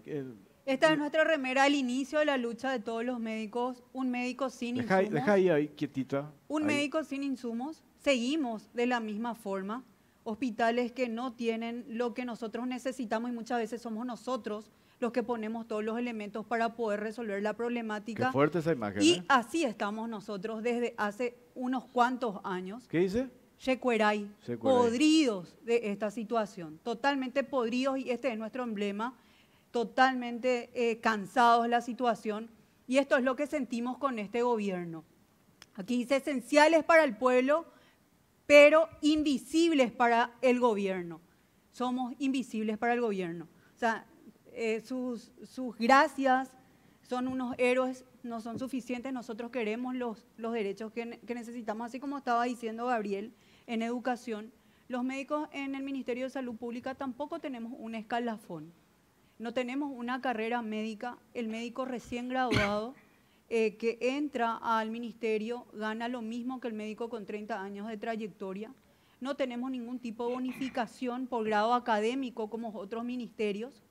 No tenemos posgrados, pago por posgrados, desarraigo, horarios nocturnos, por trabajar feriados. Ustedes si se van y le encuentran a un médico el 25 de diciembre trabajando, está ganando lo mismo que cualquier otro día del año. No tenemos absolutamente nada. Lo único que cobramos, y solamente los nombrados, cobramos 300.000 guaraníes por un seguro médico. Asimismo, no tenemos un seguro VIP médico como el resto de la gente. Entonces, hoy lo que nosotros estamos pidiendo es corregir la desigualdad que existe para que todos los médicos tengamos el mismo piso salarial, para que posteriormente, no ahora, para que posteriormente podamos pelear una carrera médica y tener un escalafón y dar una jerarquización. ¿El piso es 5 millones? ¿Cuánto? El piso son de 5 millones de guaraníes por mes ahora. ¿Ustedes quieren que eso suba a 6? Queremos que eso suba a 6.500.000 guaraníes. Nosotros estamos, y no tenemos vergüenza de decir, porque muchos dicen, pero en esta situación económica en que estamos, entendemos nosotros las situaciones, nosotros sentimos también esta situación económica donde desde hace 10 años no tenemos ningún tipo de reajuste, donde hace 10 años sentimos el 40% de la desvalorización del dinero y también entendemos eso. Pero necesitamos que se respete esta profesión, necesitamos que respeten la profesión médica. Estábamos hablando en la pausa de que si realmente llegáramos a tomar una medida drástica, como hicieron los camioneros, de parar absolutamente, no estoy hablando una huelga, yo quiero que se hagan la película nomás de cómo sería si un día el médico paraguayo se despertara y dijera, no me voy a ir a trabajar, estoy cansado, recueráis de esta situación, a ver cuánto tiempo puede aguantar el país si todos nos decidiéramos a no irnos a trabajar. Yo creo que es impensable esa situación porque eso significaría muertos. Y no somos capaces de hacer eso, por eso no tomamos esa medida más drástica, porque sí podíamos hacer lo mismo que los camioneros y tomar esa decisión. No estamos yendo a una huelga, donde estamos garantizando que las atenciones de las urgencias se van a realizar. Lo que no se van a realizar son los consultorios, las cirugías programadas, los estudios imagenológicos que hacemos o cualquier otro procedimiento que hacemos que no sea urgencia. Es una forma de que se nos escuche. Esperemos no ser ninguneados. Nosotros tenemos una reunión el martes a las 10 de la mañana en el Ministerio del Trabajo. Ya fuimos llamados a una tripartita y esperamos ya que el Ministerio de Salud tenga una solución y que no le tire la pelota al Ministerio de Hacienda. Esperamos que el Ministerio de Hacienda no le tire la pelota al Ministerio de Salud y también el Ministerio de Hacienda asuma su responsabilidad, porque no fueron capaces de mandar o de colocar o de plasmar en el presupuesto general de gasto de la Nación 2022 los 30 millones de dólares que se necesita para eliminar esta desigualdad. Bueno, tenemos que cerrar esto. Estamos entonces la próxima semana, las resultas de estas conversaciones, ustedes acá, el sector médico, una huelga general ahí latente, y el sector de la educación lo mismo, Gabriel, ¿verdad? Para el 1, si esto no se resuelve el 30, el 1 ustedes van a una huelga. El 1 y toda la otra semana, no solamente el 1. Claro. Nosotros no vamos a aceptar un porcentaje diferente a lo estipulado por Hacienda. Hasta que no le den ese porcentaje, ustedes no vuelven. No, porque también está en pleno estudio en la bicameral el proyecto de presupuesto 2022. Esto tiene que enlazarse al proyecto de presupuesto. ¿Sueldo base el docente? Hoy es 2.660.000 guaraníes. Barbaridad. Por turno es, ¿verdad? Por turno. En Miami es 4.040 dólares, 27 millones de guaraníes. Y eso de lo de los médicos, 5 millones y pico, qué gusto da hacer algunas comparaciones, ¿verdad? Qué gusto. Fotocopiadora, alguien que hace fotocopia, 7 millones guaraníes, gente sin estudio. No, gente que estudió 5 años, administración, economía, contabilidad, con todo respeto. No, ¿verdad? claro. Y un médico estudió 15, y al maestro se le sigue comparando como un trabajador no calificado, se le paga como si fuera un sueldo mínimo, un empleado común, y es un cargo, tiene un título terciario. O sea, ¿por qué? Sí. O sea, ¿por qué ustedes que trabajan, estudian 15 años y ellos que estudian no sé cuántos años para hacer un título serio ganan menos que el resto? Es lo que no se entiende. O sea, son... Y hay un punto que mencionaste, doctora, que es sumamente grave, que no se reconozca el desarraigo. ¿Cómo vas a tener médicos en zonas lejanas? La gente fallece justamente porque no hay profesionales que quieran ir. Claudia, entonces ahí es lo que se ve es cuando la gente desiste y abandona los lugares, y también muchas veces dicen, ¿dónde están los médicos de excelencia? Los médicos... Ahora te ponen un piso de 5 años en los hospitales que ya son de referencia, que si venías a ocupar ese puesto tenés que estar haciendo 24 horas de guardia. O sea, si haces muchísimos estudios afuera o aquí y querés incorporarte al ministerio, prácticamente ni en los hospitales que tienen esa reducción de la carga horaria vos tenés que hacer 24 horas de guardia. En el desarraigo, yo te cuento que tengo compañeros que tienen que viajar a Mariscal Estigarribia una vez por semana. Yo vivo aquí en Asunción y vivo prácticamente en el barrio del hospital donde trabajo. Yo hago 12 horas. Soy una beneficiada con esta situación.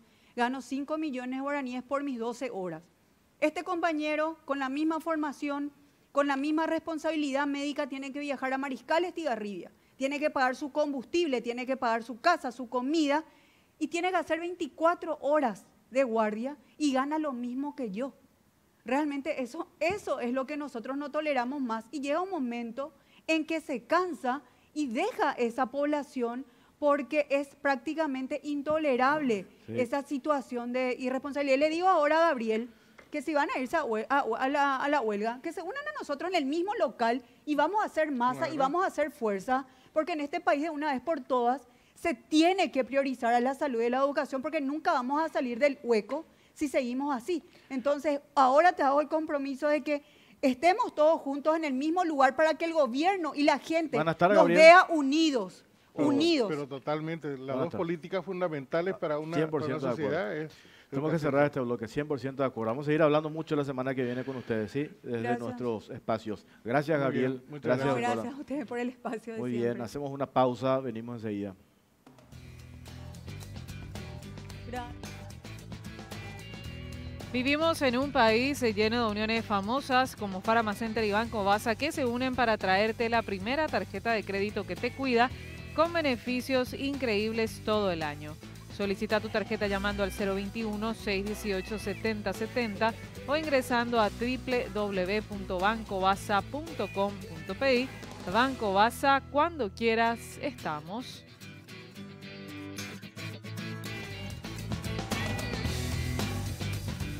Bueno, seguimos en Cara Cruz, estamos en vivo y en directo. Está con nosotros Pipo, el señor Pedro Halley, ex gerente de prestaciones del Instituto de Previsión Social. Varias cosas, la famosa reforma del IPS nunca se dio, este proyecto de Rasmussen, ley de gobernanza. Don Pedro, ¿qué tal? ¿Cómo está? Buenas noches, un gusto. ¿En qué quedó ese tema de la ley de gobernanza? ¿Puede darse, no se puede dar? ¿Es factible o no? ¿Es necesario? O sea, ¿qué es lo que hay que hacer con IPS? Porque así como Bueno, está. el régimen jurídico, el régimen legal de IPS y de todo el sistema previsional paraguayo necesita reformas urgentes. No solo IPS, la caja fiscal, su situación de inminente default, las demás cajas que están ahí en el borde del abismo. O sea, todo el modelo previsional pensado para Paraguay en la década de los 50 está al borde del colapso. Eso es así. IPS tiene un poco más de espalda financiera por las enormes reservas financieras que tiene, reservas técnicas que tiene. Pero se está viendo ya el iceberg, ya hay que dar el golpe de timón con la debida antelación. El proyecto de gobernanza, ¿qué es lo que es gobernanza? Gobernanza es quién dirige una institución y cómo llega. ¿Quién elige? Quién elige, cómo llega y hasta cómo dirige. ¿A quién responde? A quién responde. Y ese es un punto álgido en el tema previsional. Al respecto, el senador Rasmussen ha presentado un proyecto ya hace un año o más sobre gobernanza del IPS solamente, que propone básicamente elecciones generales para elegir a los consejeros y otras disposiciones importantísimas.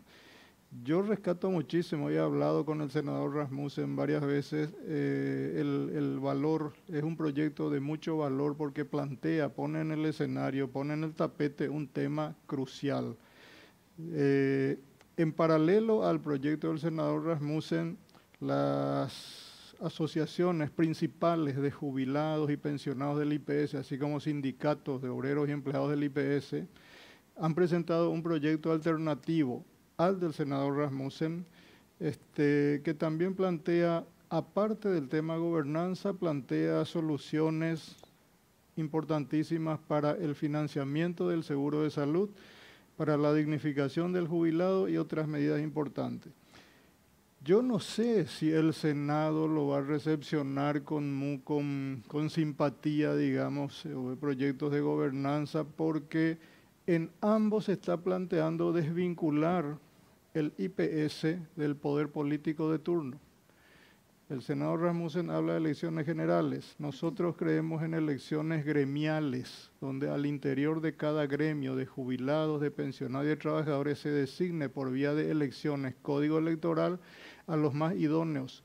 No como es ahora, donde se llegan por ternas, más que ternas, que se elevan al poder político, al Ejecutivo, son acuerdos de parte ya en que es el presidente de la seccional o el presidente del comité del barrio, etcétera. No son los más idóneos. Y estamos cruzando los dedos para que, ojalá que pongan a alguien decente en IPS esta vez, ojalá que así estamos, porque todos los que somos asegurados decimos, ojalá que le pongan a fulano, ojalá, y terminan poniendo unos piratas que dan miedo, pero, o sea, a mí, fuera de micrófono te preguntaba yo a vos, y me preguntaba a vos cuántos años aporte, y me tocará jubilarme dentro de 10 años, 15 años, no sé cuándo me toca, 15, 65 años, y vos me decís, la crisis IPS va a comenzar en 15 años, yo tengo que agarrarme los pelos, o sea, ya no tengo que contar con IPS, porque si esto sigue así, y la pauta de que no hay luego movimiento de nada para que se haga un cambio real, sino que son algunas voces que se levantan, y el manejo que vemos, yo creo que en 15 años no va a haber nada ahí.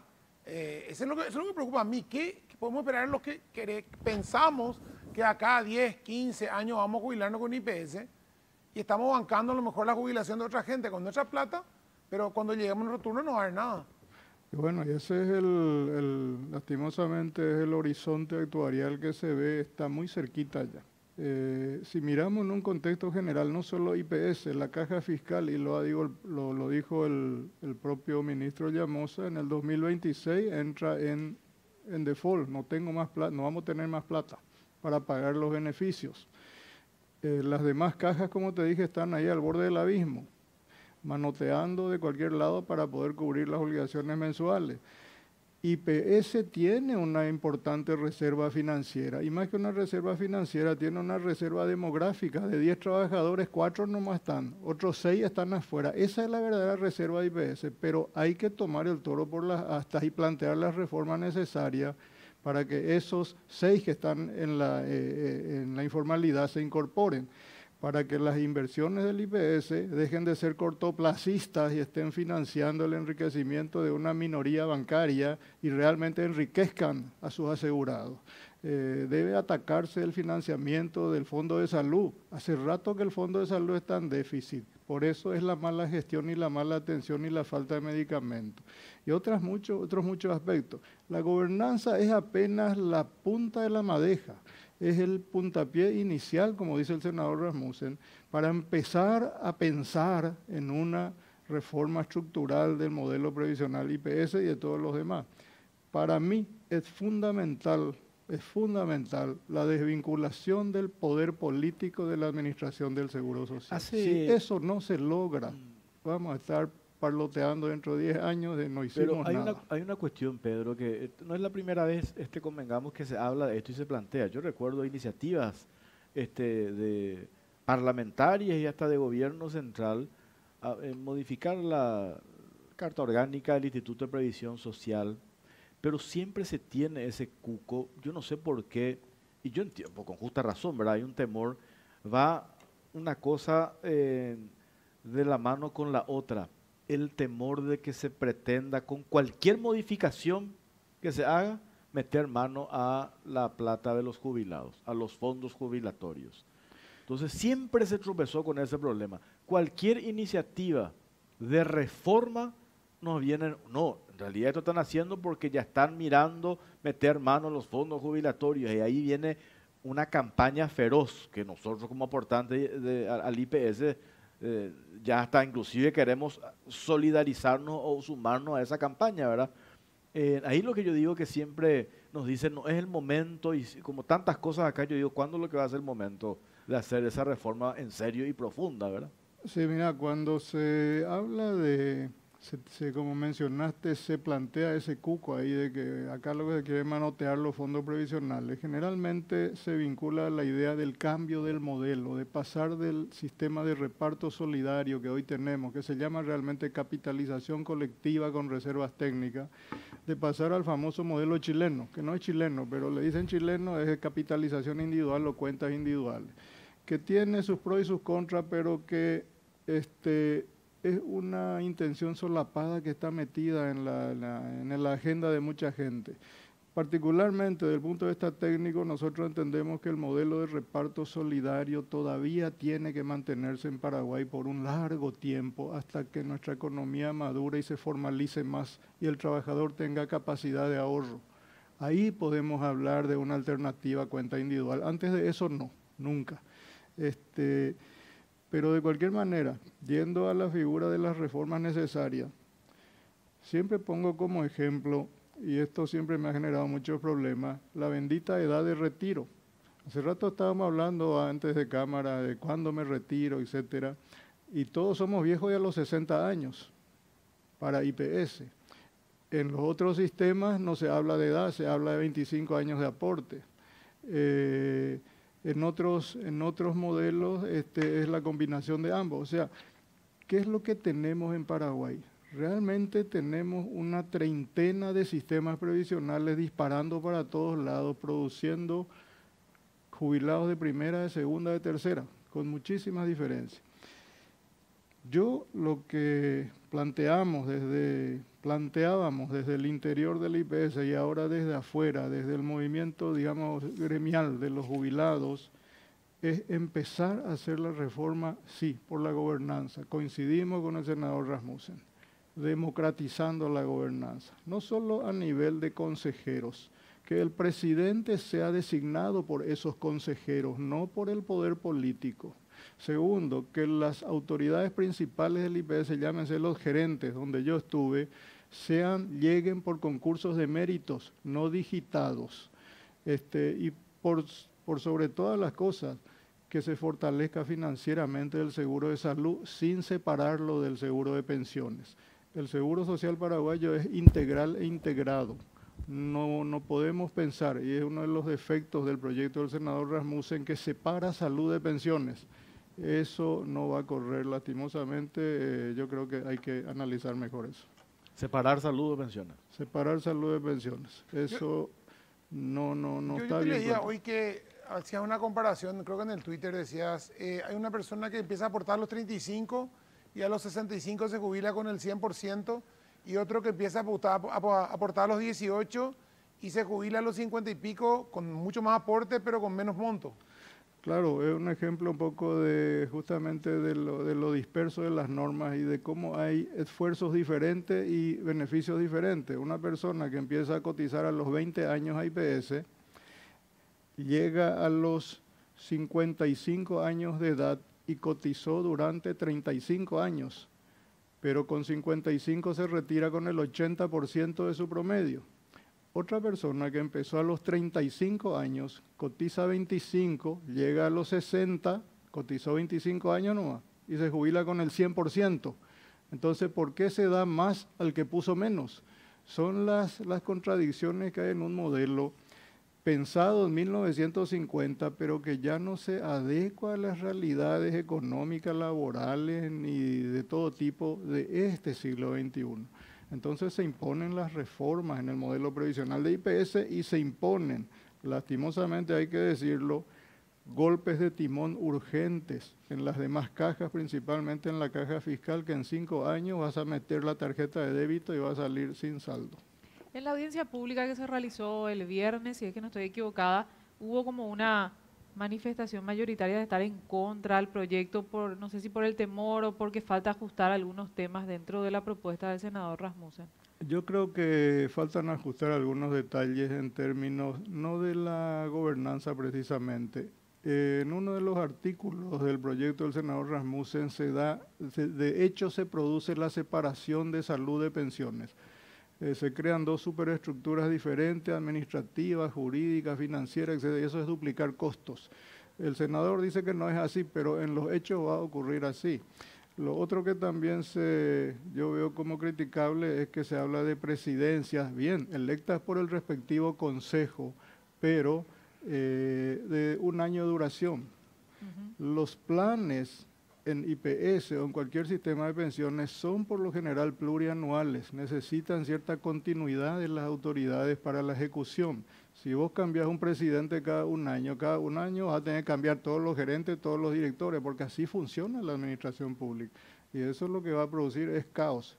Al presidente hay que darle unos 3 o 5 años de continuidad, pero él no tiene que estar ligado por un cordón umbilical al poder político, porque pasa a ser una caja de resonancia de intereses políticos. Él tiene que responder al Consejo y el Consejo tiene que responder a los asegurados, no al poder político de turno.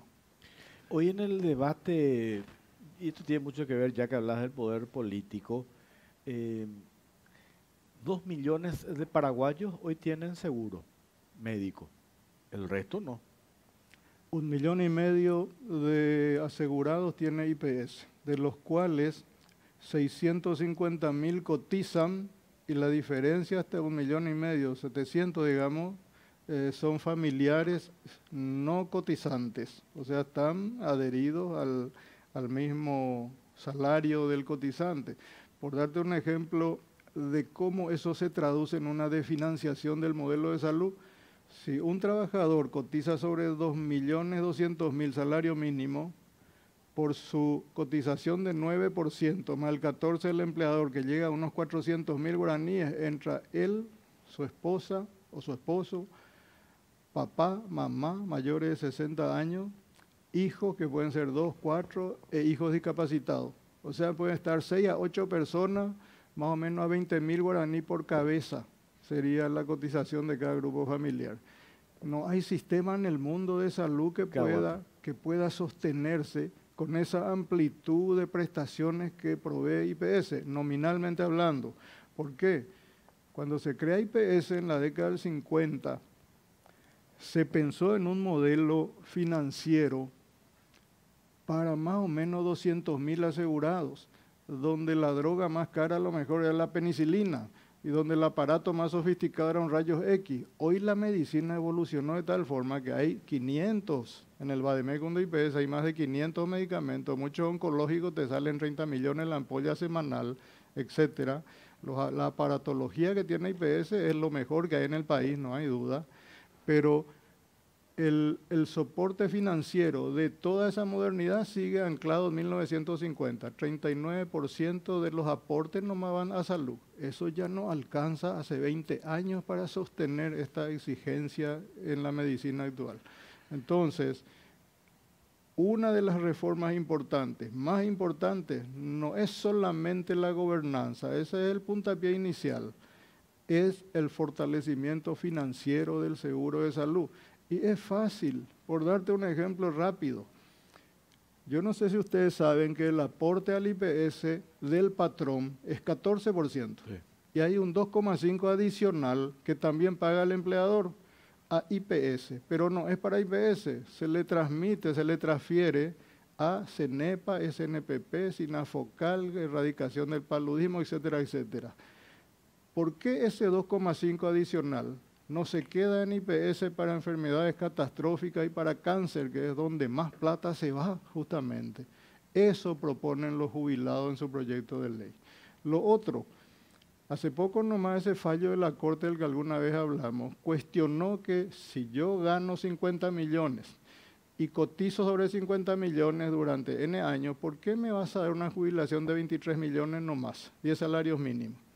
Aquí se propone que, por ejemplo, la parte de mi salario hasta 23 millones vaya al fondo de jubilación, al fondo de salud, al fondo de administración como es hoy, pero de 23 para arriba de mi salario vaya todo a salud. Claro.